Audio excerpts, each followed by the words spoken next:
Tonight for dinner, we are trying a new recipe for us. They are called Party Crescent Clubs sandwiches or something like that. I'll show you how to make those in just a second. So with our sandwiches, we are going to have Kraft macaroni and cheese, and we're also gonna have some sweet corn. Let me go ahead and get my oven preheated to 350 degrees, and I'll be back for us to put those together.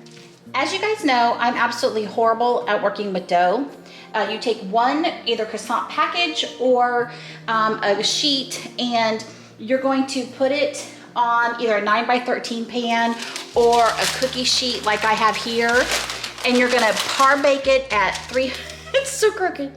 If my husband was here, he could fix it, but you're gonna par bake it at 350 degrees for 10 minutes. So I'm gonna get this in the oven. While the base of our sandwiches is in the oven doing their par baking, we're gonna make a sauce. So you start with butter, and then you're gonna add toasted sesame seeds, a tablespoon of Worcestershire sauce, and I'll be sure to link this recipe below in the description box, just so you can reference.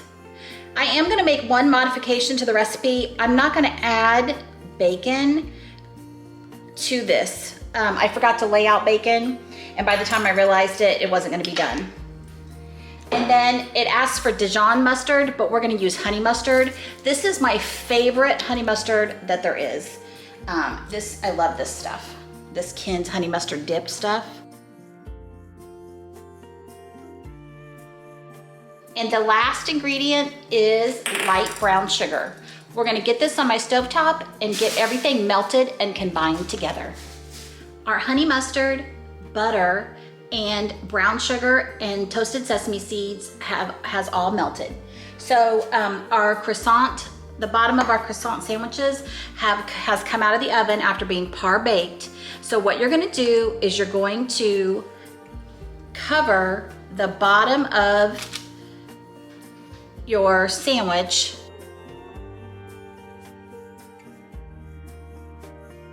Today we are gonna use provolone cheese on the bottom. I'm trying to use up a bunch of cheese, so this is really, really good that I found this recipe. And it's Thursday today, and at my house, well, at your house too, it'll be Thursday.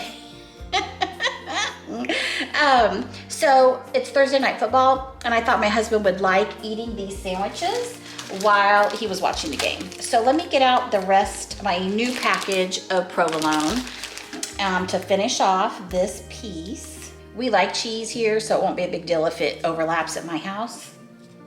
But you know, as I say all the time, you do you, whatever your family will like. So if you guys like less cheese, more cheese, whatever.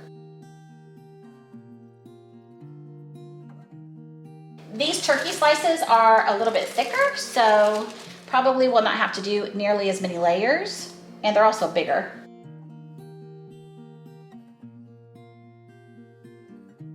Next, we're gonna top our lunch meat with Colby Jack cheese.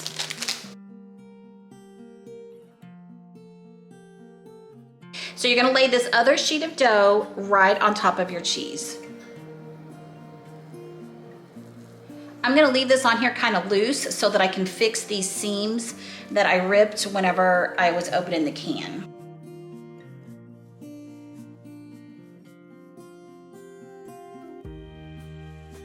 And then now what you're gonna wanna do is you're going to want to take your butter mixture and you're going to want to spread generously across the top. We're gonna cover this with aluminum foil, and we are going to put it in our oven for 20 minutes. We are gonna take the aluminum foil off and let it cook for another 15. So I'll be back whenever this comes out of the oven. Hey guys, our initial cook time covered is finished, and we are going to take the foil off and put these back in the oven to cook uncovered for 15 minutes. I think I told you earlier wrong. So it's covered for 20 minutes, take the aluminum foil off, cook uncovered for 15. All Our croissant sandwiches just came out of the oven. I'm gonna let them rest for a little bit and then we're gonna get them cut up and dinner plated. Here's dinner tonight at our house. Party croissant club sandwiches, corn, and macaroni and cheese. Tonight for dinner, we are trying a new Frito casserole to us recipe. I'll be sure to link the recipe in the description box below. We're gonna start out with a can of the cheddar cheese soup from Campbell's. The only one that I could find in my store was the healthy request, but the recipe didn't say that it needed to be that. So we're gonna add this soup into a pan.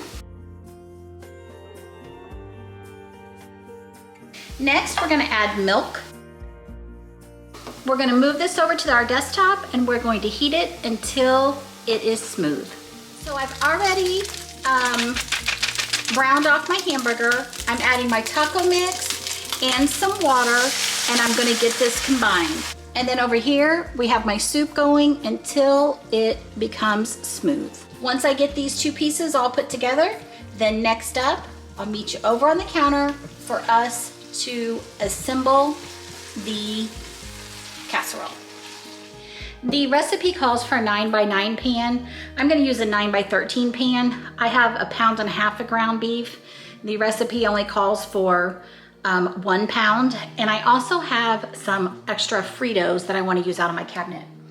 So it said that you could use Fritos or chili cheese Fritos. I could not find the regular chili cheese Fritos by Frito-Lay, so I am using the Great Value brand.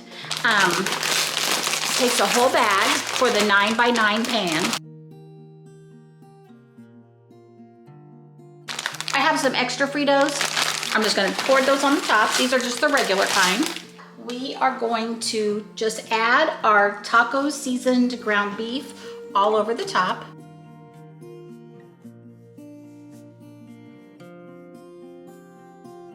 Next, we're gonna take our soup and we're gonna pour it all over the top of the meat. The recipe calls for 8 to 12 ounces of mozzarella cheese. I am not gonna use mozzarella cheese, I'm gonna use Mexican cheese. And I have, this is an 8-ounce package.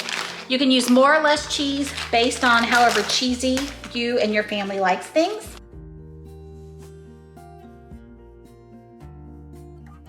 This is going to go into our preheated oven for 10 to 15 minutes uncovered. Our casserole just came out of the oven. Gonna let this set up for just a little bit and then get it plated up. And here's dinner tonight at our house. To me, it's called a taco bake, but to me, it's like a walking taco casserole. But I'll be sure to list the recipe in the description box below. So we've got our Fritos, taco seasoned hamburger, our cheddar soup, Mexican cheese, and then on this particular bowl, I've got some black olives and some jalapenos. And that's what's for dinner tonight at our house.